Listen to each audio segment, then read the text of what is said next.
வணக்கம், welcome to my channel. இந்த வீடியோவில் ரொம்ப சிம்பிளாக நல்ல டேஸ்டியான சிக்கன் பிரியாணி எப்படி செய்யுதுன்னு பார்க்கலாம். நான் 850 கிராம் சிக்கன் எடுத்திருக்கேன். அதுக்கு 80 ml எண்ணெய் தேவைப்படும். பாதி எண்ணெயும் பாதி நெய்யுமா நான் ஊற்றிக்கிறேன். எண்ணெய் கொஞ்சம் சூடானதும் 4 பட்டை தொண்டு, 3 கிராம்பு, 3 ஏலக்காய் சேர்த்துக்கோங்க. 2 பிரிஞ்சி இலை சேர்த்துக்கிறேன். 5 மீடியம் சைஸ் பெரிய வெங்காயம் கட் பண்ணி வச்சுருக்கேன், அதை இப்போ சேர்த்துக்கிறேன். வெங்காயம் கோல்டன் ப்ரௌன் ஆகிற வரைக்கும் வதக்கணும். நீங்கள் ஸ்டவ் மீடியம் லோ ஃப்ளேமில் வச்சுக்கோங்க. ஆனியன் நல்லா வதங்கிருச்சு. 3 ஸ்பூன் இஞ்சி பூண்டு பேஸ்ட் நான் இப்போ போடுறேன்.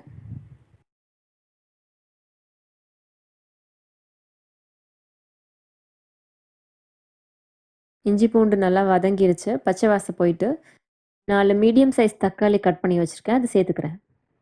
நான் இப்போ பச்சை மிளகா சேர்த்துக்கிறேன். நான் 7 பச்சை மிளகா போடுறேன். எனக்கு காரம் அதிகமாக சேர்க்க மாட்டேனாலும் நான் 7 போட்டிருக்கேன். நீங்கள் 10 போட்டுக்கோங்க, அப்போ தான் கரெக்டாக இருக்கும். நல்லா பழுத்த பச்சை மிளகா கிடச்சிச்சின்னா அதை போட்டுக்கோங்க, அது இன்னும் டேஸ்ட்டாக இருக்கும். பிரியாணிக்கு பச்சை மிளகா ரொம்ப முக்கியம். 1 கிலோ சிக்கனுக்கு 10லேருந்து 12 மிளகா வரைக்கும் நீங்கள் தாராளமாக போடலாம். அதோட காரத்தை பொறுத்து நீங்கள் அதை சேர்த்துக்கோங்க. தக்காளி நல்லா வதங்கிடுச்சு. இப்போ நான் சிக்கன் ஆட் பண்ணிக்கிறேன்.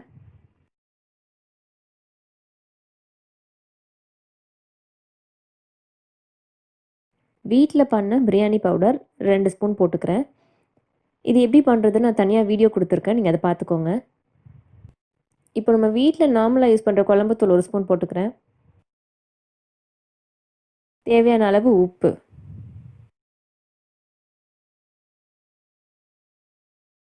மூணு நிமிஷம் இந்த மசாலா நல்லா வதங்கிருச்சு. இப்போ 50 ml தயிர் சேர்த்துக்கிறேன்.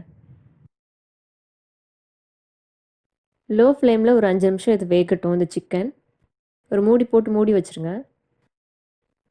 அப்போ தான் இந்த மசாலாலாம் நல்லா சிக்கனில் இறங்கும்.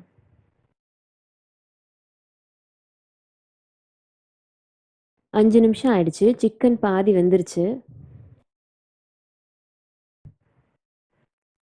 அரிசி எவ்வளோ போட போகிறோமோ அதுக்கு ஏற்ற அளவுக்கு நான் தண்ணி எடுத்து அது காய வச்சு வச்சுருக்கேன்.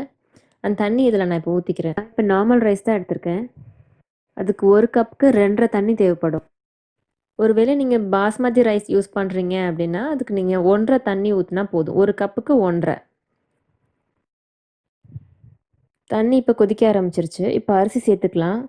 1/2 மணி நேரம் ஊற வச்சு வச்சுருக்கேன் அந்த அரிசி, அதை இப்போ நான் சேர்த்துக்கிறேன்.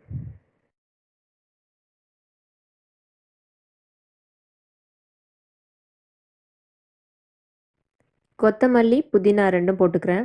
புதினா கொஞ்சம் நீங்கள் நிறையவே சேர்த்துக்கோங்க.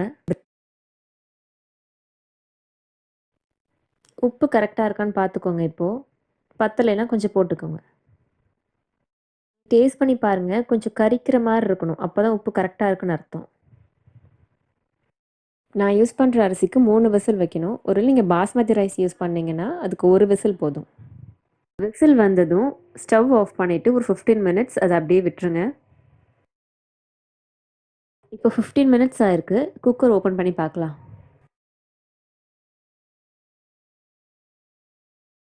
நல்லா சூப்பராக வந்திருக்கு. இது நார்மல் ரைஸ் தான் யூஸ் பண்ணியிருக்கேன். டெய்லி யூஸ் பண்ணுற ரைஸ் தான் யூஸ் பண்ணியிருக்கேன். இந்த சுவையான ரெசிபி எல்லோரும் ட்ரை பண்ணி பாருங்கள்.